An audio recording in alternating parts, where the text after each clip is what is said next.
ಕರ್ನಾಟಕ ಇನ್ನು ಮುಂದೆ ನಕ್ಸಲ್ ಮುಕ್ತ ನಾಡು ಅಂತ ಅನ್ನಿಸಿಕೊಳ್ಳುತ್ತಾ? ತಿಂಗಳ ಅವಧಿಯಲ್ಲೇ 8 ಮಂದಿ ನಕ್ಸಲರು ಸರ್ಕಾರದ ಮುಂದೆ ಶರಣಾಗಿದ್ದಾರೆ. ಪ್ಯಾಕೇಜ್ ಅನೌನ್ಸ್ ಮಾಡಾಗಿದೆ, ಹಂಗಾಗಿ ಶರಣಾಗಿದ್ದಾರೆ. ನಕ್ಸಲ್ ನಾಯಕ ವಿಕ್ರಮ್ ಗೌಡ ಎನ್ಕೌಂಟರ್ ಬಳಿಕ 6 ನಕ್ಸಲರು ಶರಣಾಗಿದ್ದಾರೆ. ನಿನ್ನೆ ಕೋಟಿಹೊಂಡ ರವೀಂದ್ರ ಸರೆಂಡರ್ ಆಗಿದ್ದ. ಈಗ ಉಡುಪಿಯಲ್ಲಿ ನಕ್ಸಲ್ ಲಕ್ಷ್ಮಿ ತೊಂಬಟ್ಟು ಶರಣಾಗಿದ್ದಾರೆ. ಅಷ್ಟಕ್ಕೂ ಈ ಶರಣಾಗತಿ ಯಾಕೆ ಆಗ್ತಾ ಇದ್ದಾರೆ, ಏನ್ ಹೇಳ್ತಾರೆ? ಲಕ್ಷ್ಮಿ ತೊಂಬಟ್ಟು ಏನ್ ಹೇಳಿದ್ರು? ಸರ್ಕಾರದ ಪ್ಯಾಕೇಜ್ ಮೇಲಿನ ಆಸೆಗೆ ಶಸ್ತ್ರಾಸ್ತ್ರ ತೊರಿತಾ ಇದ್ದಾರಾ? ಇದ್ರ ಬಗ್ಗೆ ಕೂಡ ಚರ್ಚೆ ಆಗ್ತಾ ಇದೆ.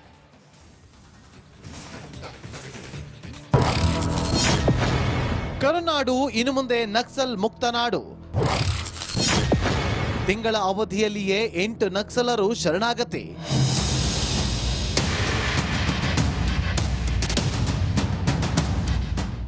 ರಾಜ್ಯದಲ್ಲಿ ನಕ್ಸಲ್ ಯುಗಾಂತ್ಯವಾದಂತೆ ಕಂಡು ಬರ್ತಾ ಇದೆ. ತಿಂಗಳ ಅವಧಿಯಲ್ಲಿಯೇ ಬರೋಬ್ಬರಿ 8 ನಕ್ಸಲರು ಶರಣಾಗತಿಯಾಗಿದ್ದಾರೆ. ಅದ್ಯಾವಾಗ ನಕ್ಸಲ್ ನಿಗ್ರಹ ದಳ ಮತ್ತು ಪೊಲೀಸರು ನಕ್ಸಲ್ ನಾಯಕ ವಿಕ್ರಮ್ ಗೌಡನನ್ನ ಎನ್ಕೌಂಟರ್ ಮಾಡಿತ್ತು, ಆಗ್ಲೇ ನಕ್ಸಲ್ ಶರಣಾಗತಿ ಪ್ರಕ್ರಿಯೆ ಶುರುವಾದಂತಾಯ್ತು. ಮೊದಲು 6 ನಕ್ಸಲರು ಸಿಎಂ ಸಮ್ಮುಖದಲ್ಲಿ ಶರಣಾಗಿದ್ರು.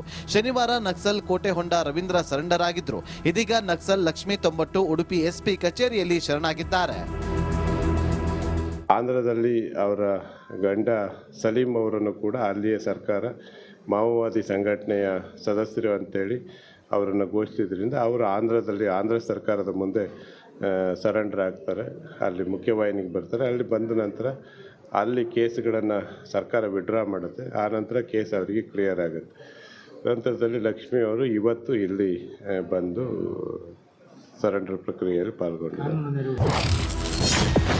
ಪ್ಯಾಕೇಜ್ ಮೇಲೆ ಆಸೆ, ಬಂದೂಕು ಮೇಲೆ ಪ್ರೀತಿ. ಸರ್ಕಾರದ ಪ್ಯಾಕೇಜ್ ಗಮನಿಸಿ ಶರಣಾಗಿದ್ದೀನಿ ಎಂದ ಲಕ್ಷ್ಮಿ. ಕುಂದಾಪುರ ತಾಲೂಕಿನ ತೊಂಬಟ್ಟು ನಿವಾಸಿ ನಕ್ಸಲ್ ಲಕ್ಷ್ಮಿ ಸುಮಾರು 20 ವರ್ಷಗಳ ಬಳಿಕ ಸಮಾಜದ ಮುಖ್ಯವಾಹಿನಿಗೆ ಬಂದಿದ್ದಾರೆ. ಆಂಧ್ರ ಪ್ರದೇಶದಲ್ಲಿ ಲಕ್ಷ್ಮಿ ವಿರುದ್ಧ ಯಾವುದೇ ಪ್ರಕರಣವಿರಲಿಲ್ಲ. ಕರ್ನಾಟಕದಲ್ಲಿ ಲಕ್ಷ್ಮಿ ವಿರುದ್ಧ ಅಮಾವಾಸ್ಯೆ ಬೈಲು ಠಾಣೆಯಲ್ಲಿ 3 ಪ್ರಕರಣಗಳ ವಿಚಾರಣೆ ಬಾಕಿ ಇದೆ. ಶರಣಾದ ನಕ್ಸಲರ ಪೈಕಿ ಅತಿ ಕಡಿಮೆ ಪ್ರಕರಣಗಳು ಅಂದ್ರೆ 3 ಕೇಸ್ಗಳು ಅದು ಲಕ್ಷ್ಮಿ ಮೇಲಿದೆ. ಇದೀಗ ಉಡುಪಿ ಎಸ್ಪಿ ಕಚೇರಿಯಲ್ಲಿ ಲಕ್ಷ್ಮಿ ತೊಂಬಟ್ಟು ಶರಣಾಗತಿಯಾದ್ರು. ಬಳಿಕ ಜಿಲ್ಲಾಧಿಕಾರಿ ಕಚೇರಿಯಲ್ಲಿ ಅಂತಿಮ ಪ್ರಕ್ರಿಯೆ ನಡೆಯಿತು. ಶರಣಾಗತಿ ಪ್ಯಾಕೇಜ್ ಗಮನಿಸಿ ತಾವು ಸರೆಂಡರ್ ಆಗಿರೋದಾಗಿ ನಕ್ಸಲ್ ಲಕ್ಷ್ಮಿ ತೊಂಬಟ್ಟು ಹೇಳಿದ್ರು.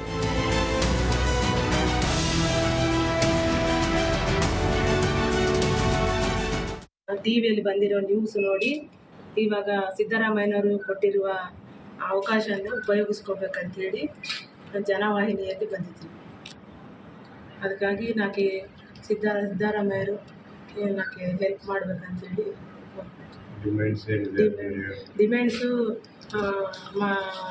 ಮಾಕೆ ಮಾ ಊರಿಗೆ ಏನೂ ಇಲ್ಲ, ಚೆನ್ನಾಗಿ ಬಡ ಸ್ಥಿತಿಯಲ್ಲಿರ್ತೀವಿ.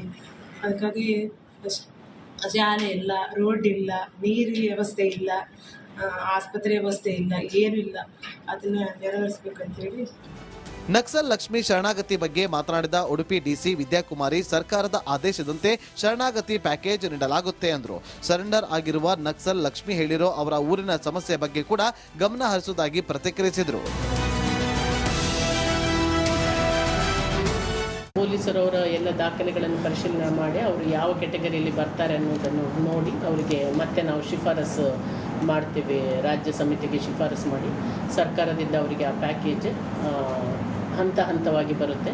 ಮೊದಲ 2 ವರ್ಷದ ಒಳಗಡೆ ಈಗ 7 ಲಕ್ಷದ ಇದರಲ್ಲಿ ಬಂದರೆ ಮೊದಲಿಗೆ ಅವರಿಗೆ 3 ಲಕ್ಷವನ್ನು ಕೊಡ್ತಾರೆ. ನಂತರ 1 ವರ್ಷದ ನಂತರ 2 ಲಕ್ಷ, ಆಮೇಲೆ 2ನೇ ವರ್ಷ ಆಗುವಾಗ ಪುನಃ ಉಳಿದ 2 ಲಕ್ಷವನ್ನು ಕೊಡ್ತಾರೆ. ಆ ರೀತಿ ಹಂತ ಹಂತವಾಗಿ ಪ್ಯಾಕೇಜ್ ಬರುತ್ತೆ. ಅದೇ ರೀತಿಯಲ್ಲಿ ಅವರಿಗೆ ಪುನರ್ವಸತಿಗೆ ಸಂಬಂಧಪಟ್ಟಾಗೆ ಅವರಿಗೆ ಯಾವುದಾದ್ರೂ ತರಬೇತಿ ಅಥವಾ ವಿದ್ಯಾಭ್ಯಾಸಕ್ಕೆ ಈ ರೀತಿಯ ಅವಕಾಶಗಳು ಇದೆ. ಅವರಿಗೆ ಸ್ವಂತ ಉದ್ಯೋಗ ಮಾಡೋದಿದ್ರೆ ಅದಕ್ಕೂ ಅವಕಾಶ ಕಲ್ಪಿಸೋಕ್ಕೆ ಅವಕಾಶ ಇದೆ. ಒಟ್ನಲ್ಲಿ ತಿಂಗಳ ಅವಧಿಯಲ್ಲಿಯೇ 8 ನಕ್ಸಲರು ಸರ್ಕಾರದ ಮುಂದೆ ಶರಣಾಗಿದ್ದಾರೆ. ನಕ್ಸಲ್ ಮಾರ್ಗ ತೊರೆದು ಸಮಾಜದ ಮುಖ್ಯವಾಹಿನಿಗೆ ಆಗಮಿಸಿದ್ದಾರೆ. ಕರ್ನಾಟಕದಲ್ಲಿ ಕೆಂಪು ಉಗ್ರರ ಅಧ್ಯಾಯ ಮುಗಿದಂತಾಗಿದೆ. ಇನ್ನು ಮುಂದೆ ಕರುನಾಡು ನಕ್ಸಲ್ ಮುಕ್ತ ನಾಡು ಅನ್ನಿಸಿಕೊಳ್ಳಲಿದೆ.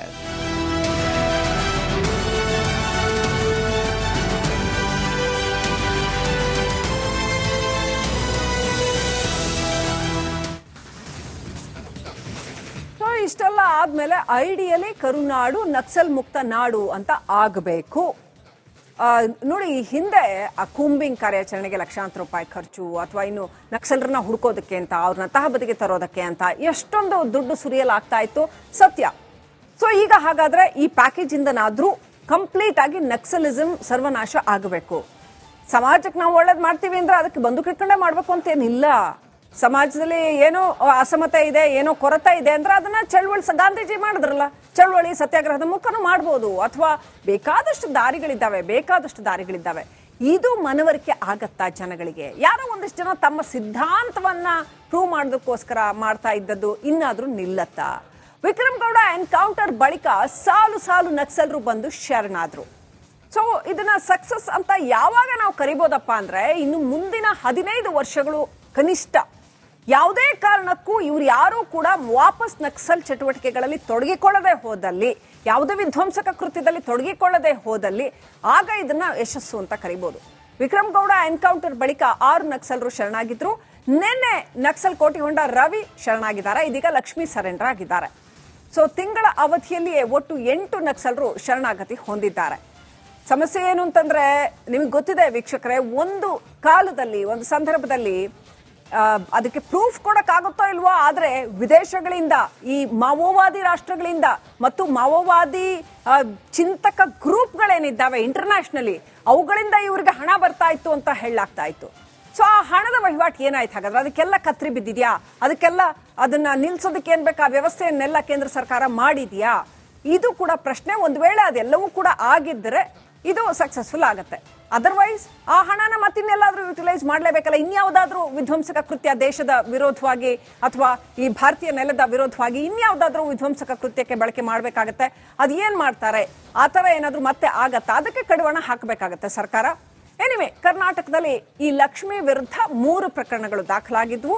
ಆಂಧ್ರದಲ್ಲಿ ಪತಿ ಜೊತೆ ವಾಸವಾಗಿದ್ರು ಅಂತ ಹೇಳಲಾಗ್ತಾ ಇದೆ ಲಕ್ಷ್ಮಿ ತೊಂಬಟ್ಟು. ಕರ್ನಾಟಕದಲ್ಲಿ ನಕ್ಸಲ್ ಚಟುವಟಿಕೆಗಳಲ್ಲಿ ಈ ಹಿಂದೆ ಭಾಗಿಯಾಗಿದ್ರು ಅಂತ ನಕ್ಸಲ್ ಮಾರ್ಗವನ್ನು ತೊರೆದು ಸಮಾಜದ ಮುಖ್ಯ ವಾಹಿನಿಗೆ ಸೇರ್ಪಡೆ ಆಗಿದ್ದಾರೆ. ಇವ್ರ ಹತ್ರ ಬರೋ ಸಣ್ಣ ಮಕ್ಕಳಿಗೆ ಅಥವಾ ಇವ್ರ ಹತ್ರ ಮಾತಾಡ್ಕೊಂಡು ಬರೋರಿಗೆ ಏನು ಹೇಳಬೇಕು ಅಂತಂದ್ರೆ, ಖಂಡಿತ ಇಂಥ ದಾರಿ ಹಿಡಿಬೇಡಿ, ಇದರಲ್ಲಿ ಯಾವ ಯಶಸ್ಸು ಇಲ್ಲ, ಬೇರೆ ದಾರಿ ಮುಖಾಂತರ ಸಮಾಜದ ನಡುವೆ ಇದ್ದುಕೊಂಡೇ ಸಮಾಜವನ್ನ ತಿದ್ದಬಹುದು ನಾವು ಅನ್ನೋದನ್ನ ಇವರು ಹೇಳಬೇಕಾಗತ್ತೆ. ನಕ್ಸಲ್ ಚಟುವಟಿಕೆಯಲ್ಲಿ ಇದ್ದಂತಹ ಗೋಪಿ ಅನ್ನೋರ ಜೊತೆ ಪ್ರೇಮವಾಗಿ ಅವ್ರ ಜೊತೆನೆ ಬದುಕ್ತಾ ಇದ್ರು ಲಕ್ಷ್ಮಿ ಅವರು. ನಕ್ಸಲ್ ಚಟುವಟಿಕೆ ಬಿಟ್ಟು ಈಗ ಆರೋಪಿ ಗೋಪಿ ಅವರು ಕೂಡ ಶರಣಾಗಿದ್ದಾರೆ ಆಂಧ್ರ ಪೊಲೀಸರ ಮುಂದೆ. ಇದೀಗ ಉಡುಪಿ SP ಕಚೇರಿಯಲ್ಲಿ ಲಕ್ಷ್ಮಿ ಕೂಡ ಬಂದು ಸರೆಂಡರ್ ಆಗಿದ್ದಾರೆ. ಸರ್ಕಾರದ ಪ್ಯಾಕೇಜ್ ನೋಡಿ ಶರಣಾದೆ ಅಂತ ಲಕ್ಷ್ಮಿ ಹೇಳಿದ್ದಾರೆ. ಇಲ್ಲೇ ನನಗೆ ಪ್ರಾಬ್ಲಮ್ ಇರೋದು ಇಲ್ಲೇನೆ. ಈ ಎಲ್ಲಾ ನಕ್ಸಲರ ಮಾತಿನಲ್ಲಿ ನೀವು ಪ್ಯಾಕೇಜ್ ಕೊಟ್ರಿ, ನಾವು ಶರಣಾದ್ವಿ ಅಂದ್ರೆ ದುಡ್ಡಿಗೋಸ್ಕರ ಆದ್ವಿ ಅಂತ ಆದ್ರೆ ಅದು ನಿಜಕ್ಕೂ ಸಕ್ಸಸ್ಸಾ? ಸರಿ, ಅವ್ರು ಬದುಕು ಕಟ್ಕೋಬೇಕು, ನಾನು ಒಪ್ತೀನಿ, ಅವ್ರಿಗೊಂದು ಕೆಲಸ ಕೊಡ್ಬೋದಾಗಿತ್ತಲ್ವಾ? ಅವರ ಮೈಂಡ್ ಸೆಟ್ ಚೇಂಜ್ ಆಗ್ಬೇಕಲ್ವಾ? Has it changed? ಏನು ಭರವಸೆ ಅದಕ್ಕೆ ಅನ್ನೋದು ನನ್ನ ಪ್ರಶ್ನೆ. ಅವರ ಮೈಂಡ್ ಸೆಟ್ ಚೇಂಜ್ ಆಗಿದೆ ಅಂತ ಹೇಳೋದಕ್ಕೆ ಏನು ಭರವಸೆ? ಎನಿವೆ, ಪ್ಯಾಕೇಜ್ ಮೇಲೆ ಆಸೆ, ಬಂದೂಕ್ ಮೇಲೆ ಪ್ರೀತಿ ಅಂತ ಆಗದೆ ಇರ್ಲಿ ಅನ್ನೋದು ರಿಪಬ್ಲಿಕ್ ಕನ್ನಡದ ಆಶಯ ವೀಕ್ಷಕರೇ.